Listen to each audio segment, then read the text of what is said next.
असदुद्दीन ओवैसी साहब हैं बोलने के लिए? सिर्फ मुसलमान है, सारा ठेका लिया है। मंत्रालय तो दिए थे ना आजम खान को, जब आजम खान सत्ता। भैया ऐसे मंत्रालय से तो हम माफी चाहते हैं। वोट मेरा नहीं चलेगा।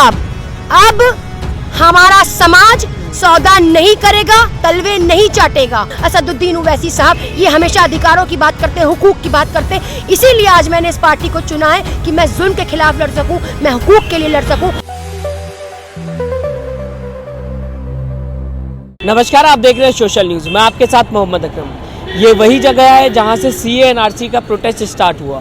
यहाँ पे आज के कुछ महीने पहले अगर बात की जाए तो कुछ महिलाएं थीं जो लगातार लखनऊ से आवाज़ उठा रही थी कि जो सीए एनआरसी का कानून है वो वापस लिया जाए। उसमें एक उज़्मा परवीन भी थी जिनका नाम काफ़ी उस समय रोशन हुआ, बात की जाएगी, लोगों के बीच पहुंचा, क्योंकि इन्होंने लगातार सीए एनआरसी में अपनी आवाज़ उठाई। दिल्ली तक इनकी आवाज़ गई और काफ़ी लोग इनको सुनना पसंद करते हैं। ऐसे में अब इन्होंने एमआईएम ज्वाइन कर ली। तो सबसे पहला सवाल इनसे यही रहेगा, क्या वजह थी एमआईएम ज्वाइन करने की? क्या इसलिए ज्वाइन की क्योंकि एमआईएम हमेशा कहती है हम मुस्लिमों की आवाज़ उठाते हैं और एमआईएम से सीए एनआरसी की बात भी होती है? तो मैं इनसे सबसे पहले यही जानूंगा कि क्यों, क्या वजह थी। मैम, मैं आपसे सबसे पहले ये जानना चाहूँगा, जिस तरीके से अभी आपने एमआईएम ज्वाइन की, क्या वजह थी? क्या कोई और भी पार्टी थी? कई पार्टी आपको बोल सकते थे आपके, मैं इस पार्टी में जानना चाहूँगी, लेकिन इस बार डायरेक्ट एमआईएम के आते ही आप वहाँ चले गए। मैं सबसे पहले आपसे एक सवाल करूंगी, आप मुझसे करने इससे पहले मैं आपसे कर लूँ। आपको अगर कोई थप्पड़ मारे और मैं भी खड़ी हूँ और तीसरा पर्सन और खड़ा हो, अगर मैं आपको बचाती हूँ थप्पड़ खाने से, मार खाने से, कत्ल होने से, तो आप मुझे तरजीह दोगे या तीसरा जो खड़ा है चुप्पी साधे उसे दोगे? किसे दोगे? हम जो साथ देगा उसका ही देंगे। लेकिन एमआईएम जो है सिर्फ ये बात करती, सीए एनआरसी नहीं लगता आपको इस समय जब सरकार सीए एनआरसी पे बात नहीं कर रही तो एमआईएम को क्या ज़रूरत है बात करने की सीए एनआरसी पे? देखिए, सीए एनआरसी एक बहुत बड़ा मुद्दा था, बिल्कुल बात की जाएगी। जब जब बात होगी, जब जब आंदोलन की बात होगी, तब तब सीए एनआरसी की बात होगी। मैं एतराज़ नहीं करती हूँ कि सीए एनआरसी की बात ना की जाए, बिल्कुल की जाए और हम करेंगे, बिल्कुल करेंगे। अगर लोग नहीं बात कर रहे हैं, अगर सरकार नहीं बात कर रही है, जब मुद्दा उस समय गर्म नहीं है तो इस पे क्या बात करने की जरूरत? एक वक्त था जब आप लोग बात करना चाहते थे, लेकिन आज क्या वजह है सीए एनआरसी? मुद्दा गर्म नहीं है। जिस टाइम लोग जो है क्या नाम है, आपने देखा असम में कितने सारे लोग जो बंद थे उसमें इनको बंद किया गया उसके नाम पर कि आपके पास से कोई सबूत नहीं है। मतलब जिस तरह से देखा जाए, आप उनकी नागरिकता चेक की गई और कितने लोग वहाँ पर बंद हुए असम में।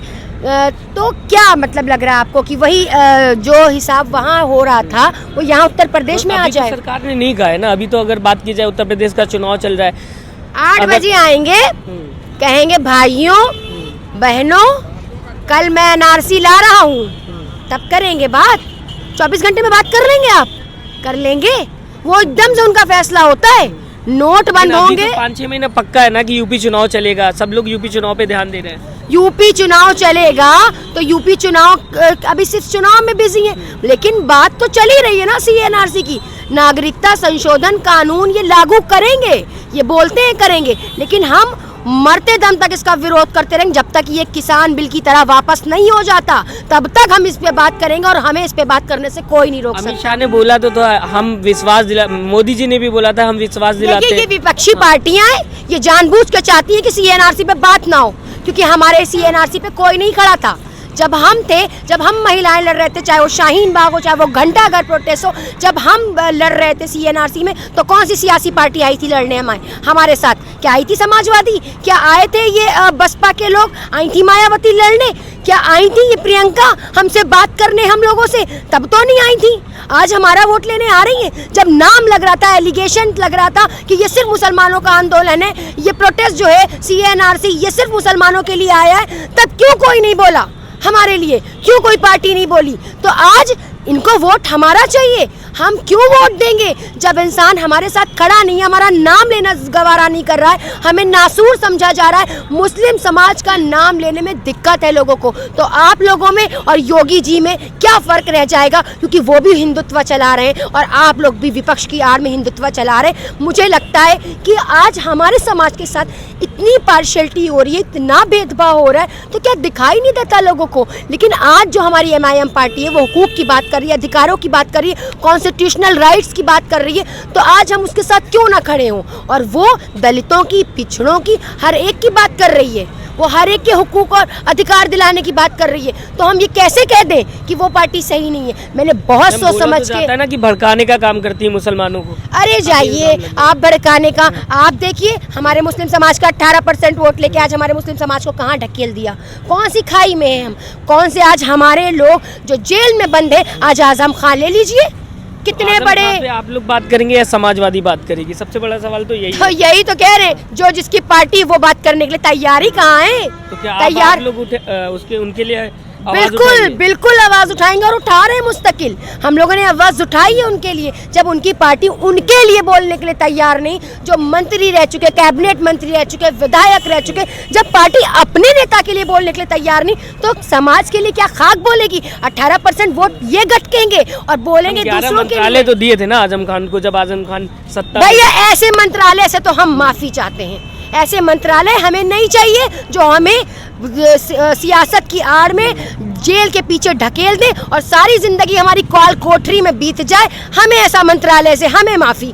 मैं नहीं जाना चाहती समाजवादी में, कल को मैं समाजवादी में जाती और मुझे ढकेल दिया जाए जेल की सलाखों के बीच, हमारा कोई पैरोकार ना हो, पार्टी का अध्यक्ष, पार्टी का सुप्रीमो हमारे लिए बोलने के लिए तैयार ना हो। कम से कम आज अगर हमारे साथ कोई घटना होती है, हमारे साथ कोई मॉब लिंचिंग होती है, हमारे साथ कोई गलत होता है, तो असदुद्दीन ओवैसी साहब हैं बोलने के लिए, वो आवाज उठाने के लिए है। तो मुझे तो लगता है आजम खान का नाम नहीं लगता आपको कि 2022 चुनाव में कहीं ना कहीं कुर्सी के लिए इस्तेमाल किया जा रहा है। हर पार्टी आजम खान का नाम लेके लोगों के बीच में आ रही है। देखिए कुर्सी के लिए इस्तेमाल नहीं किया जा रहा है, वो एक बड़ा चेहरा थे, वो एक लीडर थे, और आज उस लीडर की हाल इतनी बदतर हो गई है कि नाम भी तो लगे ना उनके ऊपर। देखिए काफी इल्जाम है, बकरी चुराना, चप्पल चुराना, ये सारे इल्जाम है, ये क्लियर होंगे कहीं ना कहीं। देखिए बकरी मुर्गी चोरी के इल्जाम जो लगे थे, ये तो आप जानते हैं कि किस तरह से उनको फंसाया गया होगा, क्या किया गया होगा। लेकिन आज मैं उनकी पार्टी से सवाल यही बार बार करती हूँ, क्यों नहीं बोलते आप उनके लिए, क्यों आपके मुंह में दही जम जाता है, क्यों आपके होठ सिल जाते हैं। तो आप अपने होठों को थोड़ा वो मूवमेंट दीजिए, बोलिए। वोट मेरा नहीं चलेगा, अब हमारा समाज सौदा नहीं करेगा, तलवे नहीं चाटेगा, ठीक है। पहले उत्तर प्रदेश में क्या मुस्लिम समाज किसी और के लिए काम कर रहा था? नहीं, बिल्कुल हमारा पूरा 18% वोट ज्यादा से ज्यादा इनके पास है, समाजवादी के पास। और इन्होंने हमारे साथ क्या किया है, हमको खाली लॉलीपॉप दे दे के मंत्री, विधायक, एमएलए, हम लॉलीपॉप नहीं लेने वाले इनसे। हमें अपने संवैधानिक अधिकार चाहिए। जो हमारा नेता होगा असदुद्दीन ओवैसी साहब, ये हमेशा अधिकारों की बात करते हैं, हुकूक की बात करते हैं। इसीलिए आज मैंने इस पार्टी को चुना है कि मैं जुल्म के खिलाफ लड़ सकूं, मैं हुकूक के लिए लड़ सकूं, अपने कॉन्स्टिट्यूशनल राइट्स के लिए लड़ सकूं। बस यही मेरी मंशा थी। बी पार्टी बोला जाता है, कहा जाता है बीजेपी की बी पार्टी है, काफी इल्जाम लगते हैं इनके ऊपर। बी पार्टी तो फिर सब हो गए। बी पार्टी जो आम आदमी आप पार्टी लड़ रही हो, तो अपनी पार्टी को पैसा दे रही है, 10-20 लाख रुपए दे रही है, आपको पता है, पार्टियां पैसा दे रही हैं। लेकिन आज जो ओवैसी साहब के ऊपर इल्जाम लगता है, उनके पास अभी इतना पैसा नहीं कि वो अपने लोगों को पैसा दे सके। झूठा इल्जाम लगता है कि बीजेपी ने उनको पैसा दिया है। आज अगर बीजेपी ने पैसा दिया होता तो बेचारे जो एमआईएम के कैंडिडेट हैं उन्हें पैसा मिल रहा होता। आज हम लोग हुकूक के लिए लड़ रहे हैं, हम लोग कुर्सी, ये नहीं कि हम लोग को सत्ता का लालच है, हम लोग लोगों के हुकूक के लिए लड़ रहे हैं, लोगों को जुल्म के खिलाफ लड़ रहे हैं और लड़ेंगे इंशाल्लाह, और जीतेंगे। और उत्तर प्रदेश में ज्यादा से ज्यादा एमआईएम की सीटें निकालेंगे और मजबूती से लड़ेंगे और लोगों के अधिकार दिलाएंगे, हुकूक दिलाएंगे। शुक्रिया, जय हिंद, जय भारत। आखिरी में आपसे एक सवाल पूछना चाहूँगा, 100 सीटों पे आप लड़ रहे हैं, लगातार ये बात हो रही है कि शायद समाजवादी से गठबंधन हो, अगर नहीं होता है तब भी लड़ेंगे, लड़ना तो तय है। लेकिन क्या 403 सीटें में अगर नहीं लड़ते हैं आप लोग, तो सिर्फ वोट काटने का, या फिर आप लोग सरकार भी बना पाएंगे?